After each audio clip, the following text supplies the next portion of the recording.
President French, we're finally here. This is National Voter Registration Day. Yes. How does it feel to see so many students out here, your scholars out here, getting registered to vote? Well, first of all, let me thank you, Deborah, for Georgia Stand Up. Thank you for 20 years, I believe it was now, service. Started in 2004. Thank you for your leadership. Thank you for what you meant to this campus by empowering our students to make sure that they register to vote. So this is exciting.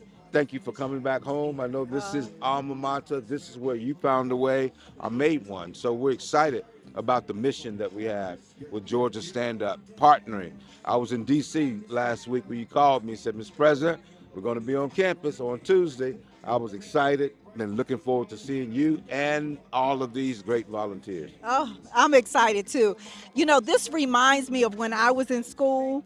And I was a social justice activist then, and with political science, I was SGA vice president.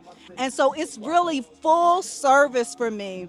It was 40 years next year when I pledged, AKA, right here on this campus. Right here. Clark has changed my life. And so every time I have an opportunity to give back, I'm always coming back to my alma mater because it poured so much into me.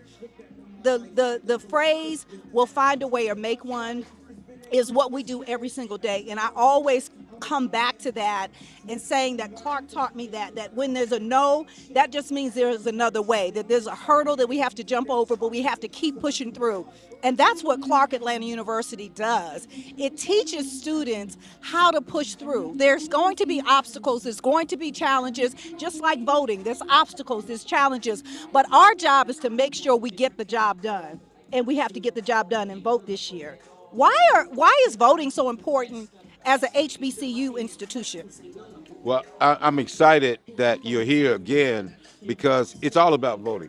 We have a lot to do as far as the judicial process goes.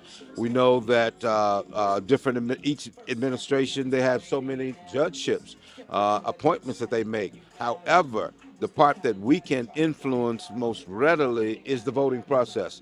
To get out here and educate these young scholars on the importance of voting, to remind them that during the last election, it was decided by 11,000 or so votes. So it can go either way. So we want to make sure that our students are educated.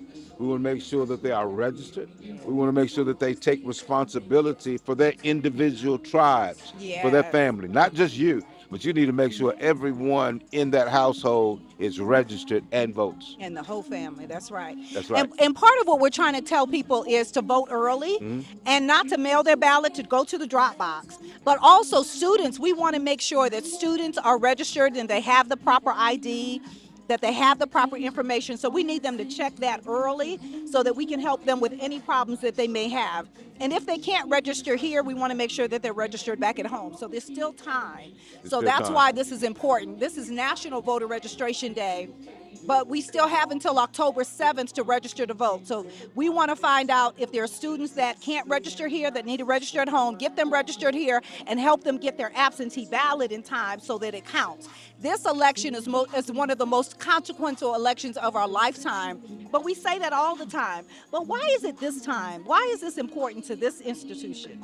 I think it's important to this institution and to the world because we are basically talking about all the branches of government. We're talking about the legislative, we're talking about the judicial, we're talking about the executive. And we know for a fact when we look at Roe versus Wade, when we look at the Supreme Court decision banning affirmative action in higher education admissions decision, we realize where the judicial is, extremely conservative. We understand that this is an opportunity for the House, the Senate, for the judicial, for the executive to all be within one party. And that's just not how our system was designed of checks and balances. So it's not about being Democrat or Republican, but it's about checks and balances. And this election will decide a huge check and balance within our nation. That's right. One of the shirts we had last year was vote like your HBCU depends on it. Vote like your HBCU depends on it. What does that mean to you? Because the peril of so many of our HBCUs right now, it really does depend on federal support right now. So federal support, of course, emanates through the legislature, but with executive support. So this election will determine the amount of federal support we get by whomever goes in is going to be a determinant of the federal support that we receive. So it does matter. It really does Yes. matter. So one of the things that, as we look at this illustrious campus, I was so excited to read the article. What are we in the top 500 institutions in the world? What's Yes. the new stat? The Wall Street Journal, they've been coming out with a study since about 2016, for quite some time now. But for the first time, Clark Atlanta University is the top 500 colleges and universities in the United States. In the United States. Princeton was number one, Babson, all of those great institutions, Stanford, and there were only 6 private HBCUs featured, and Clark Atlanta University was It's one on of the those. list. We're on the list. We're So on we're the on the list. move. Because And- of alum like you? Well, you know what? Because we love our institution and we're going to give back. Yes. One of the things, how many enrollees, how many applicants did you have this year? We had 46,000. 46,000? 46,000 applications for 1,200 seats. Wow. We have an aggregate grade point average of 3.71. Wow. In 2019, the grade point average in the incoming class was 2.8. Now it's 3.71 with 46,000 people trying to get one of Trying these to get coveted in. seats. That's right. Well, don't forget about those 2.5 students that come in. I think I might have been one of them coming in. I was in there with you too. Okay, all right. So we don't want to leave them out. We don't want Nah. to get so elite that we leave out that working class. Because That's right. part of the sweet spot about Clark is it's a melding of middle class, working class, folks that want to see their kids come to college and that they found a way to send them to Clark. That's right. I was telling my story earlier to some incoming students, and when I hit this campus, and of course it looked very different, it was 1983, it was August 17th, because it was a couple of days after my birthday, 1983, it was 103 degrees. Wow. Wow. My mom's car broke down and we took the Greyhound bus here, 17 hours, Greyhound bus, and right up the street at the Popeyes, after she came and helped me get my fan from Myrna Hall, she slipped some money in my hand. And when she walked out, of course I was crying. I opened it and it was $50. And that's how I started here at Clark. So the second day I was here, I was working at Taco Bell, and I was the Taco Bell girl because I had a job freshman week. Because I That's had right. to. I had to find a way or make one. Right away. And so right away, instantly. Wow. Didn't know how to fill out a financial aid. And if it wasn't for the women, the administrators at Clark, I would not have been here. Every time I didn't have the money, they told me how to figure out how to get it. I had 3 jobs. Every time. I worked on campus. I was a student government. I was an activist, and I had jobs. And I graduated. Now, I did the 5-year plan instead of the That's all 4-year right. plan. That's all but right. the bottom line is the perseverance. Yep, And that's right. for those parents that are struggling just to send their kids to college, why should they send them here? Because this is the place that is a nurturer. That's why it is alma mater, Latin for other mother.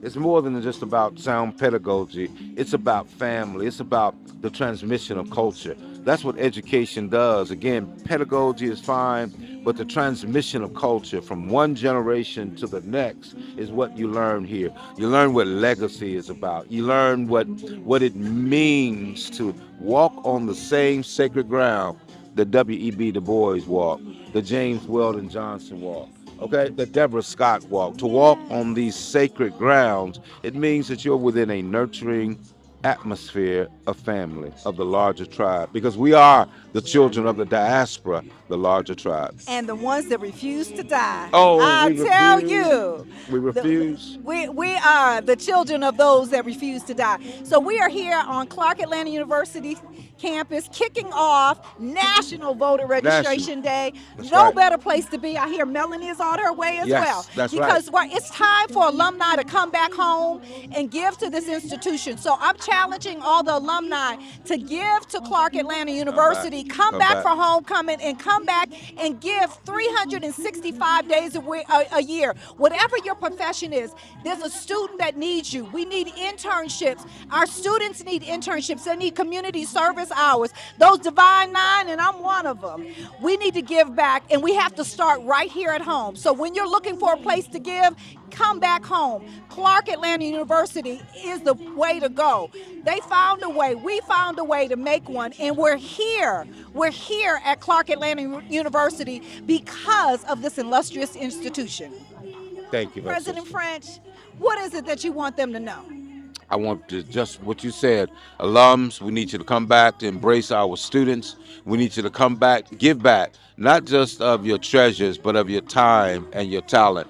Come out here and tell the students your story of resilience, your story of finding a way of making one, your story of embracing a culture for service. Thank you, Deborah. All right, Clark Atlanta University. We are live at Clark Atlanta University, and this is National Voter Registration Day. So, a couple things. We want you to, one, if you're not registered, get registered. Get everyone in your family registered. Check them. Now, you know, even our cousin and them, sometimes we think they're All of registered them. and they're not. All Make of them. sure they get registered to vote, and then check it with the Secretary of State's office. After you check it, you want to make sure that you know exactly when and where you vote. And then we want you to vote early. If you need an absentee ballot, get one, but then take it to the post office, take it to the drop box, and make sure it's mailed correctly. And then come out and volunteer and help someone else. That's why we're here. We found a way to make one, and we're here to make sure everyone gets registered to vote on National Voter Registration. We're here on the campus of Clark Atlanta University, the illustrious campus of Clark Atlanta University. I am a graduate of Clark Atlanta University in the first graduating class in 1988, and I'm so proud to be here. Thank you, Deborah. Thank you.